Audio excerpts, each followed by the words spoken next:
Yeah. Thank you. Good afternoon, everyone.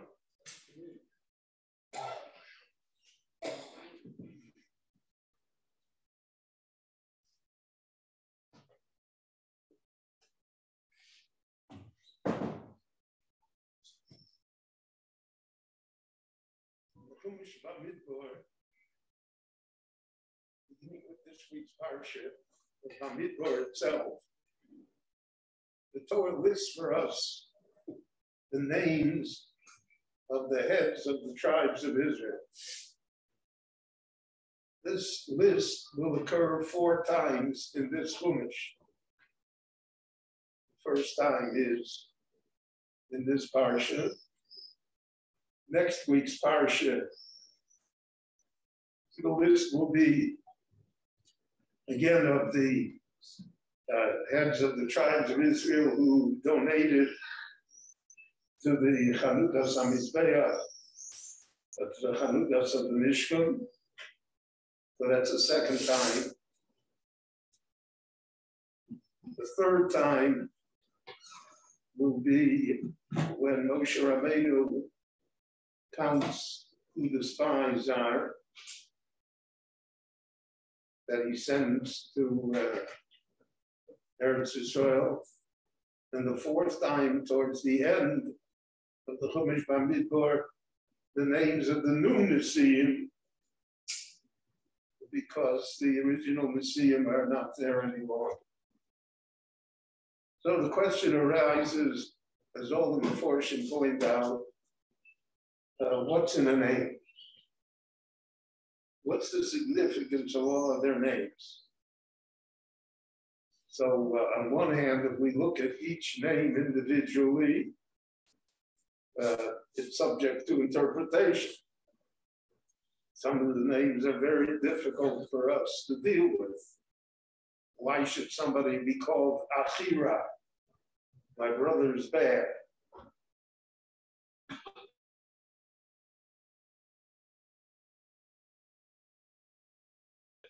So they have a different,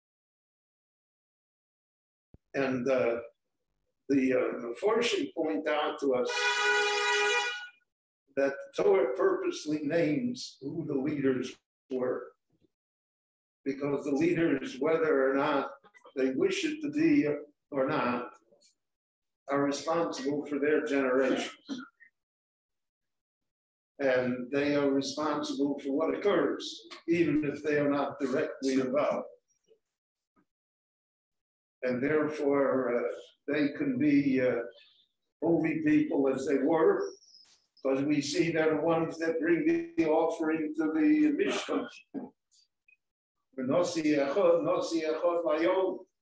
Every day a different prince brings to the Mishkan the korban. They're the most exalted people. And yet they are the people that preside over the destruction of that generation. Because that generation will not reach Eretz Yisrael, will perish in the desert. And the Torah wants to emphasize that we have a rule that Yiftach B'Doro Kishmuel B'Doro. Yiftach, who can be deemed to be one of the lesser personalities that served as the judge of the Jewish people. We find that he made a vow, that he murdered his own daughter, all sorts of questionable actions.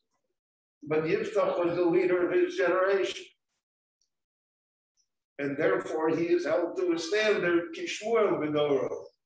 Just like the great Novi Shmuel, who was the last of the judges. And he is equal to Moshe and Aaron, right? We say that at the hill of Moshe and Aaron, B'Cholanov, Shmuel B'Korah Yishmo. But Yiftach and Shmuel are on the same balance scale, so to speak. They're each judged that way. They're judged by the generation. And the Meforshim point out to us sometimes a disturbing fact that the generation pretty much gets what it deserves.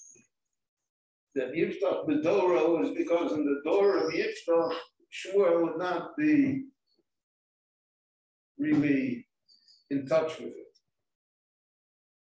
Yiftach, who is a different personalities, so he would be able to head that generation. It's door, V'dor Shov, door, Manigo. Everyone has to be seen within the context of their generations. So therefore the Torah names these people because these people for their generation, they were the leaders. Whether they would be leaders in a different generation or whether they should be emulated in a different generation, the Torah does not comment. And we find that especially true with the spies. Moshe sent the best that he could. Kulam Roshei B'nai Yisrael. Sent the heads, the pious, the best. In fact, he chose them because he was certain that they would come back with a positive report about Eretz Yisrael. It never entered his mind, according to the Medrash, that they would come back and say negative things. Because Moshe Rabbeinu, all of his life, he aspires to Eretz Yisrael. He wants to enter Eretz Yisrael. That's his prayer to the Rebbe Shalom, to his last day. Let me in. So if he has that feeling, and he, so to speak, is the chief of the generation, and he's the Rebbe of all of these Nisim. Moshe Rabbeinu is their teacher. So how could it be that they would come back with a different Torah? But the Torah wants to emphasize that that's how it is. Things are not certain. And therefore, the people who begin Sefer Bamidbar as being the leaders of the Jewish people, and they say, we'll read in Parshas Ba'alotcha, Nosim Anachnu El Amokom, we're on the way, everything is set for us, the mission is going to be accomplished, we know exactly what to do. None of them will live to see Eretz Yisrael. The exception actually of Nachshon and Kodesh. Sure. Yehoshua. So involved in all of this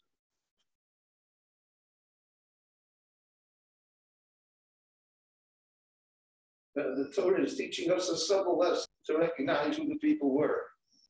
They have individual names, it could have said, and there were 12 people that were in charge of the count and keep on going.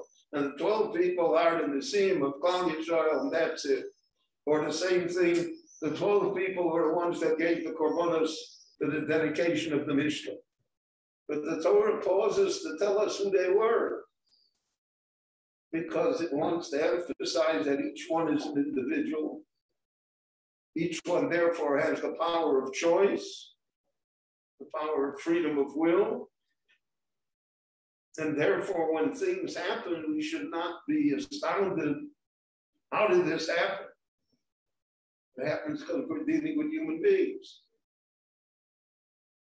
And the human beings are many times mistaken and capricious in their behavior, in their outlook, and how they should pursue life, how they should lead others. So the Torah, which always counts its words, so to speak, doesn't have extraneous prose. That's not necessary. And many times even the most complex of halachas are derived from a letter or a word, or at most a phrase.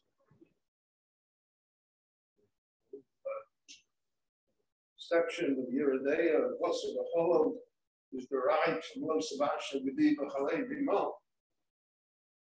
The Torah is not explicit there, it doesn't expand. And here the Torah says everybody's name, which we would deem to be relatively unimportant.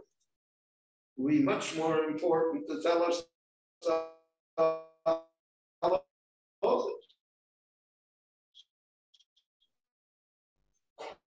and yet the Torah chose us.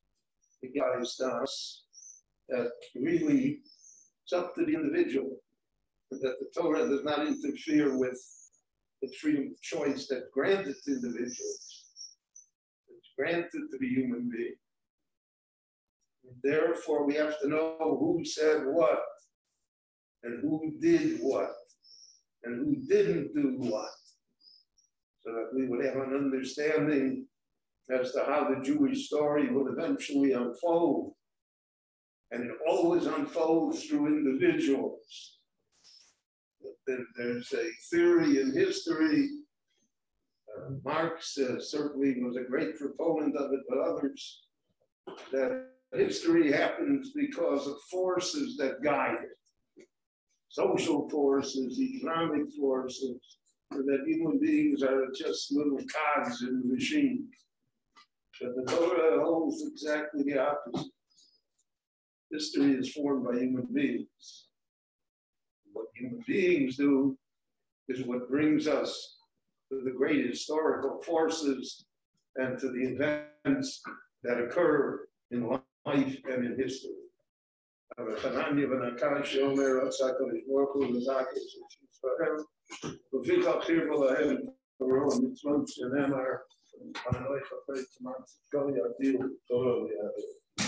No,